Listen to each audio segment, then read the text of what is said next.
Welcome to McPlum, simple solutions served daily. You begin now by sorting and rinsing 1 lb dried beans to remove stones.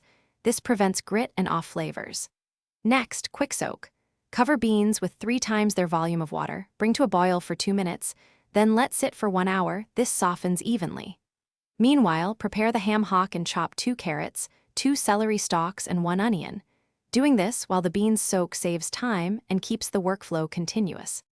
You now build the soup base. Heat 2 tablespoons oil, sauté the chopped onion, carrot, and celery until translucent. That releases sugars and deepens flavor. Once softened, add the ham hock and drained beans, pour in 6 cups of stock, tuck in 2 bay leaves and a teaspoon of thyme. These aromatics infuse as the beans cook. Bring to a gentle simmer, skim any foam to keep broth clear. Then cover partially and simmer for 1 hour. You finish by removing the ham hock, shredding the meat and returning it to the pot while discarding the bone and excess fat. This concentrates flavor. Then control texture. Simmer uncovered to thicken or add a little hot stock if too thick. Make sure to season with salt near the end. Salt too early can toughen beans, and finish with a splash of vinegar to brighten the soup.